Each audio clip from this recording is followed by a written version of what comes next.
स्वागत है आपका। न्यूज स्टेट देख रहे हैं आप। मैं हूं आपके साथ श्रीका राणा। मुख्यमंत्री डॉक्टर मोहन यादव आपको ले चलते हैं। देखिए, एमपी के निवेश सत्र में इस वक्त वो मौजूद है और सेशन चल रहा है इस वक्त। मुख्यमंत्री डॉक्टर मोहन यादव कार्यक्रम में मौजूद हैं। तो तस्वीरें आपके सामने, मुख्यमंत्री डॉक्टर मोहन यादव की लाइव तस्वीरें आपको दिखा रहे हैं। देखिए, तमाम जो अधिकारी हैं वो उनके साथ इस वक्त मौजूद है और 1-to-1 चर्चा भी करेंगे। तो इंटरैक्टिव सेशन ये बताया जा रहा है। और देखिए, गुजरात के सूरत में एक कार्यक्रम का आयोजन हो रहा है। तो सीधी तस्वीरें गुजरात की सूरत से आपको दिखा रहे हैं।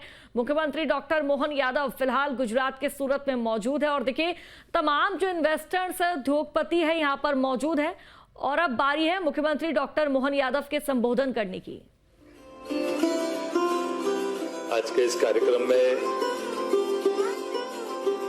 हम सबके वरिष्ठ मान ले गोविंद सिंह जी, गोविंद भैया को ना, ढोलकिया जी, गोविंद काका,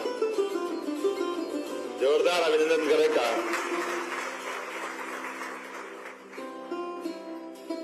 आज ही इसी मंच पर मौजूद हमारे बीच जिगीश भाई मेहता जी, चिंतन ठाकुर जी, राम प्रकाश बैरिया जी, अतुल मेहता जी, निखिल मद्रासी जी, हमारे पीएस राघवेंद्र सिंह जी, कमिश्नर चंद्रमौली जी, प्रमोद कुमार चौधरी जी हमारे बीच प्रतिभा ग्रुप से हैं। और इस अवसर पर मौजूद आप सबको नमस्कार करता हूं।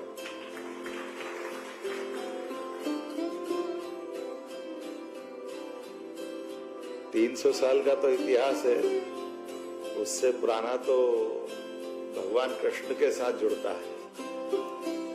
भगवान ने भले ही कंस को मार दिया है, लेकिन द्वारका बसाने के बाद जो भगवान कृष्ण का जीवन दिखा वो अलग प्रकार से दिखा। बिना गुजरात किसी का उद्धार नहीं, ये पक्का है।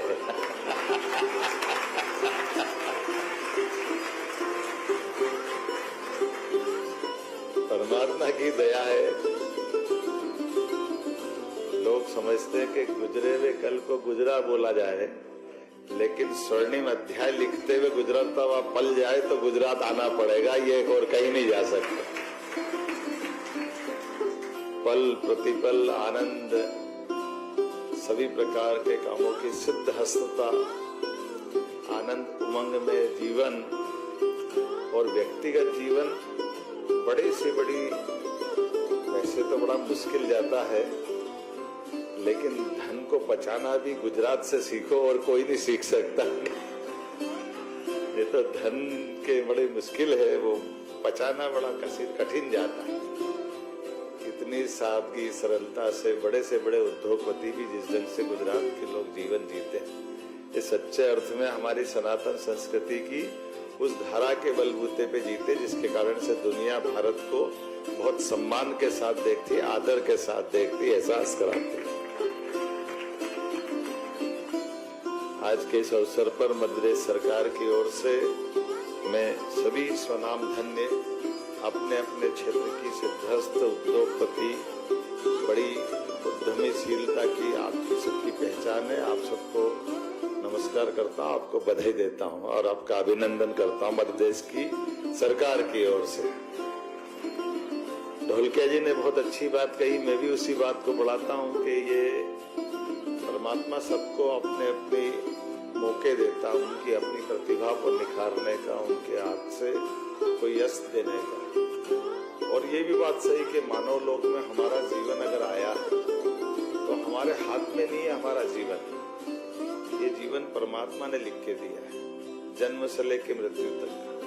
लेकिन ये बात भी सही है कि 84 लाख योनियों में से मनुष्य योनि भी हमको मिली है, और मनुष्य योनि में से और भाग्यशाली है कि भारत में जन्म मिला, और भाग्यशाली के गुजरात में हमको काम करने का मौका मिला।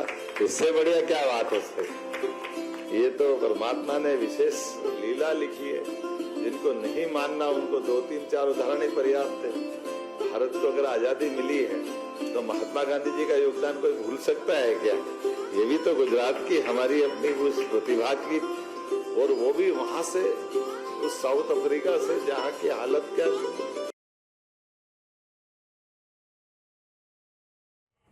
तो मुख्यमंत्री डॉक्टर मोहन यादव को आप सुन रहे हैं। देखिए, इस वक्त मुख्यमंत्री डॉक्टर मोहन यादव गुजरात के सूरत में मौजूद है और थोड़ी देर में 1-to-1 चर्चा भी करते नजर आएंगे मुख्यमंत्री डॉक्टर मोहन यादव। तो मध्य प्रदेश में निवेश की जो अवसर है उसको बढ़ाने के लिए देखिए इस समिट का आयोजन किया जा रहा है, इंटरेक्टिव सेशन का आयोजन किया जा रहा है। इस कार्यक्रम के जरिए तमाम जो उद्योगपति हैं वो मध्य प्रदेश में निवेश करेंगे। तमाम जो सेक्टर्स हैं, अपार जो संभावनाएं हैं मध्य प्रदेश में इस वक्त, उसके बारे में मुख्यमंत्री डॉक्टर मोहन यादव यहाँ पर तमाम जो उद्योगपति हैं उनको जानकारी देंगे। और देखिए, जिसके बाद अगर बात हम मध्य प्रदेश की करें तो मध्य प्रदेश में रोजगार के जो अवसर है वो भी बढ़ेंगे, लोगों को काम मिलेगा, नई नई कंपनियां खुलेंगी जिसके चलते लोगों को भी रोजगार मिलेगा।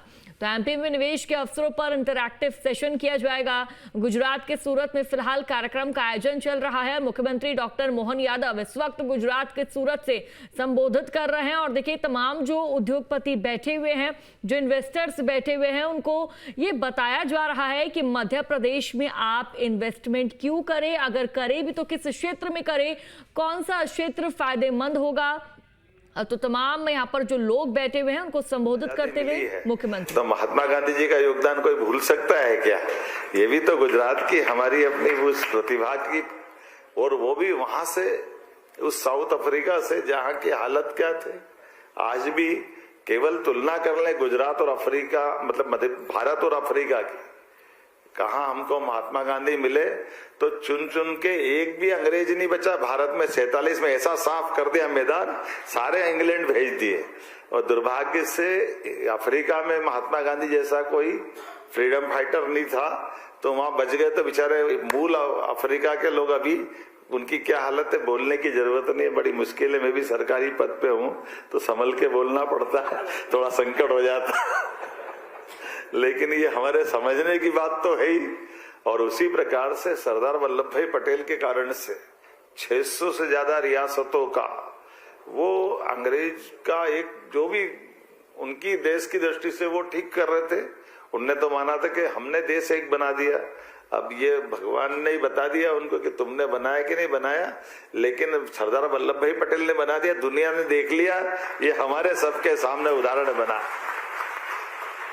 सरदार वल्लभ भाई पटेल की बहुत सारी विशेषताएं थी, उसमें से उनकी एक विशेषता यही थी कि देश की आजादी के बाद जो सबसे बड़ा चुनौती का क्षेत्र था, सभी देश के अलग अलग रियासतों को विलीनीकरण करते हुए एक छतरी के नीचे लाना, और उनकी विविधता वाली कठिनाइयों के बीच भी, और दो चार ने उंगली टेढ़ी करने का मौका भी दिया तो टेढ़ी करके सीधा करने का काम भी गुजरात ने किया है। ये भी हमारे लिए सौभाग्य की बात है। और परमात्मा की दया है, माननीय मोदी जी मिले, जोरदार अभिनंदन करो जिनने अपने लिए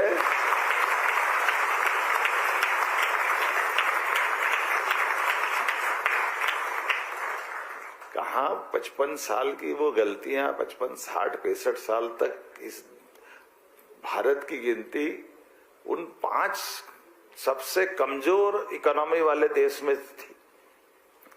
और आजकल तो चैट जीपीटी का जमाना है, आप खोल के देख लें। भारत की 1947 में विश्व के सभी देशों में गिनती कहाँ थी, तो मालूम पड़े कि 15 में गिनती थी। और क्या करा हमने पता नहीं, 47 से लेके 14 तक, 13 की रात तक, जब तक 13 गया 14 आया, तब तक गिनती देखो देश की। तो अभी कभी सोचो तो हुआ क्या है, हम 11 नंबर पे थे, तो इतने साल गुजर गए, लेकिन कहाँ टिके थे, करा क्या, कुछ समझ में नहीं आया। वो करा कि जो था वो भी चला गया, तो देश का सोना गिरवे रख करके देश की इज्जत बचाने का काम पर फॉरेन करेंसी पूरी समाप्त हो गई। कितना खराब समय था।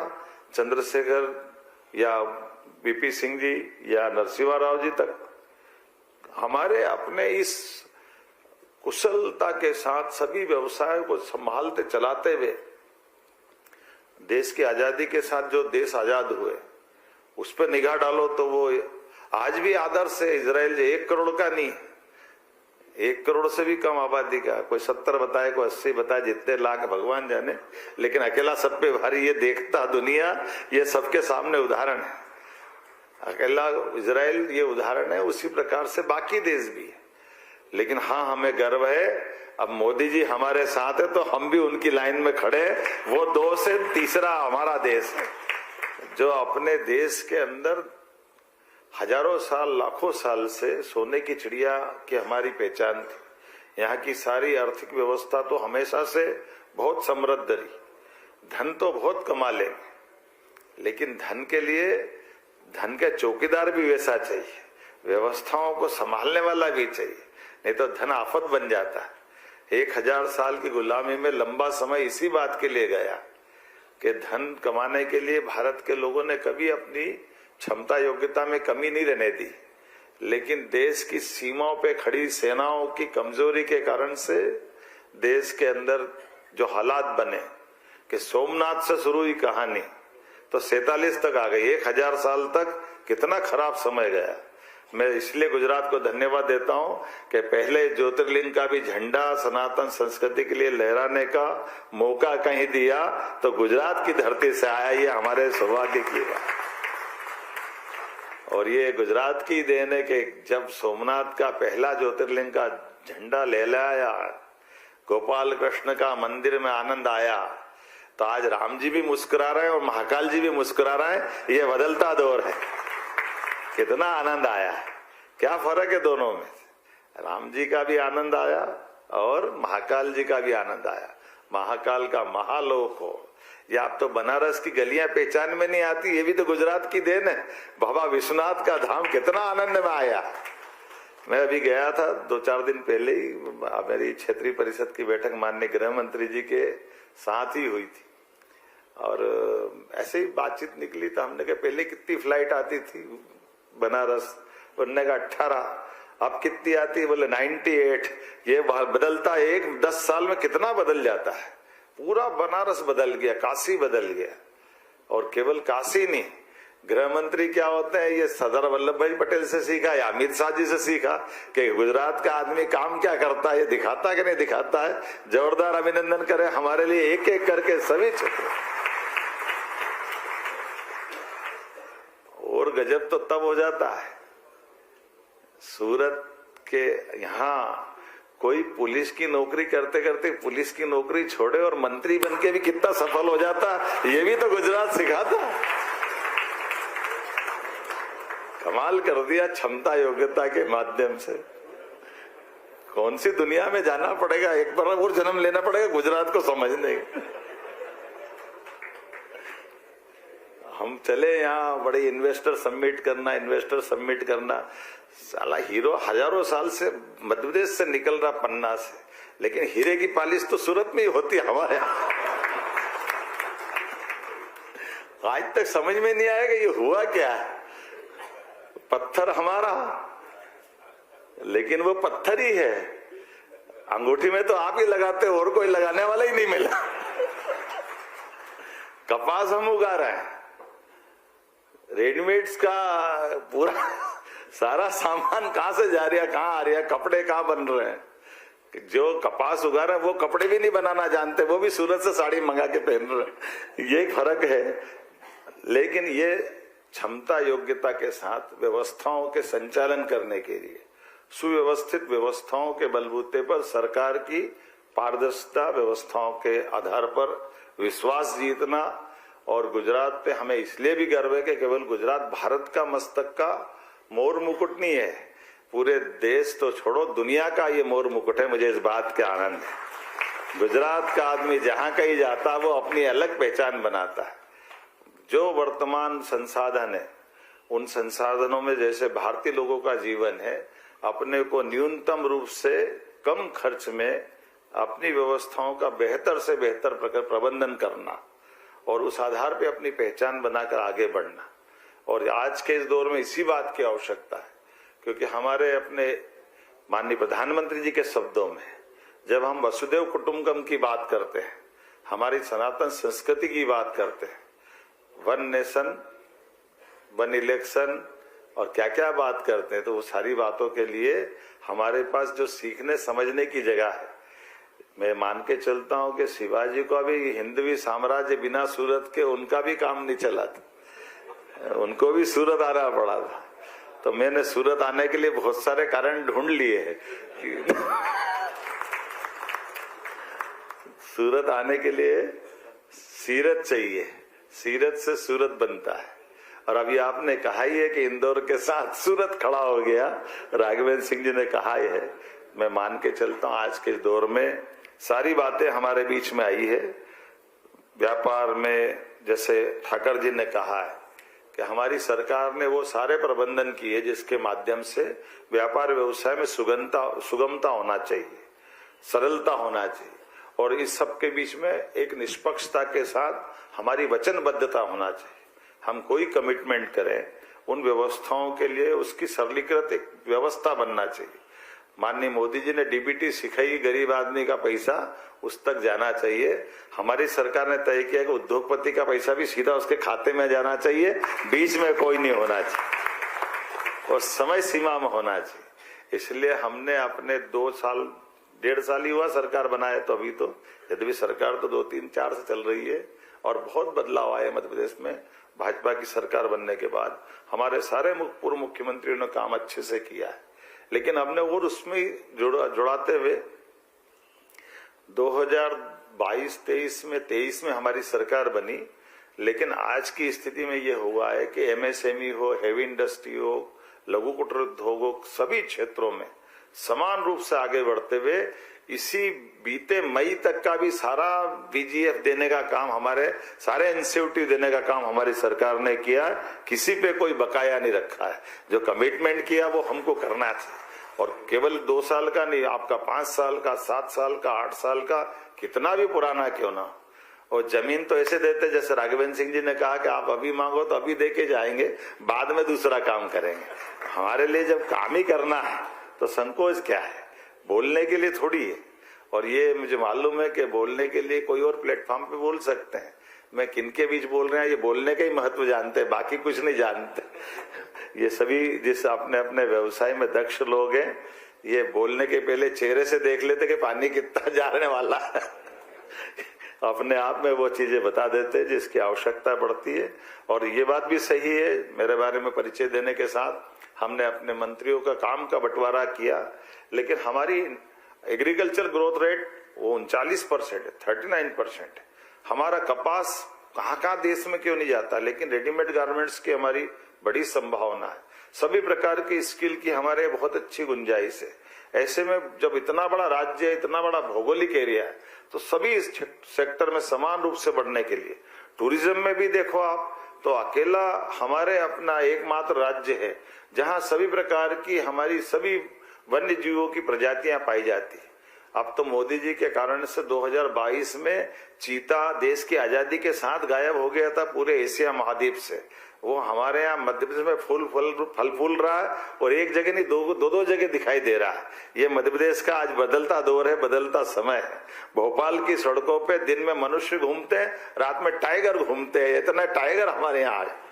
आप बताओ कौन सी हमारी प्रजातियां हैं जिनके आधार पर हमारी वन्य की शोभायमान हो रही है।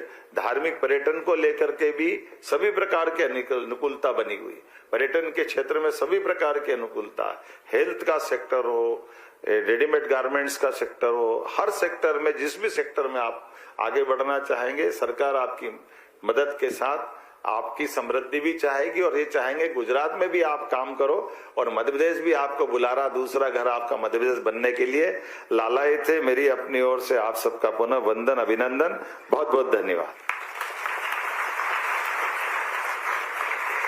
एक चीज छूट गई, मैं बता देता हूँ, जरा छोटी सी, ज्यादा बड़ी नहीं, बैठिए आराम से। ये जो मध्य प्रदेश में औद्योगिक विकास को गति देने के लिए, गुजरात के निवेशकों को और सुविधाजनक बनाने के लिए मध्य प्रदेश औद्योगिक विकास निगम का एक कार्यालय अहमदाबाद में भी खोलने की घोषणा करता हूं, ताकि यहीं से हमारा काम चल जाए। जब व्यापार व्यवसाय करना है तो हमारा ऑफिस अहमदाबाद में रहने से आपको और सुविधा होगी और हमारी ये मित्रता और प्रगाढ़ होगी। मेरी अपनी ओर से आप सबका स्वागत, वंदन, अभिनंदन।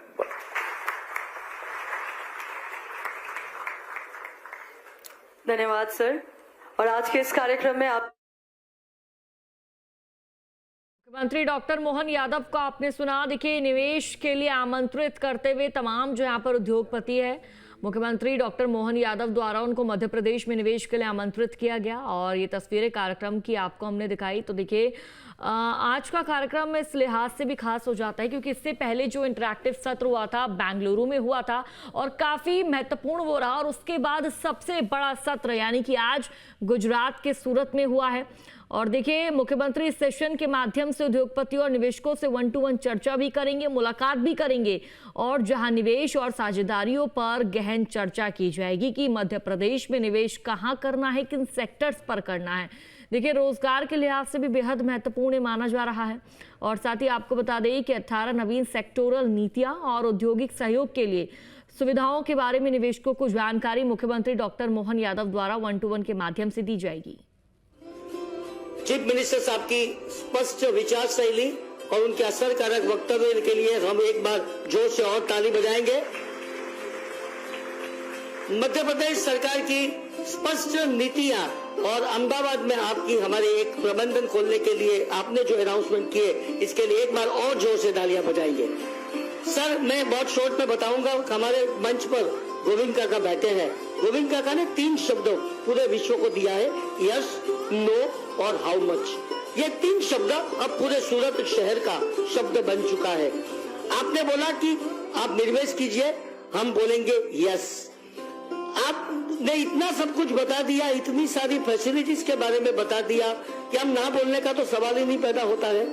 अब हम सिर्फ यही बोलेंगे हाउ मच, आपको कितने निवेश की जरूरत है। तो सर ये ऐसा शहर है जो 1994 में the dirtiest city of the world in 2025 Indore के साथ साथ the cleanest city of India. तो इस शहर में आप पधारे हैं। चैम्बर ऑफ कॉमर्स इस सभी ऑर्गेनाइजेशन, हमारे 13,500 से अधिक सदस्य, 150 से ज्यादा एसोसिएशंस के प्रति आपका आभार व्यक्त करते हमें बहुत प्रसन्नता और आनंद होता है। सिर्फ एक ही बात बताऊंगा, जब मोहब्बत जवान होती है, हर अदा एक जवान होती है, आप जहां प्यार से कदम रख लो वो जमीन आसमान होती है। धन्यवाद, आपका बहुत बहुत शुक्रिया। आप सबने इतनी बड़ी संख्या में यहाँ पर उपस्थित हुए। मध्य प्रदेश सरकार के सभी ऑफिसर्स जो 4 दिन से लगे हुए हमारे सबके पीछे, उन सभी के प्रति आभार व्यक्त करके मेरी बात को मैं समाप्त करता हूँ। धन्यवाद। आप सभी को एक बार शुक्रिया आज के इस कार्यक्रम में हमारे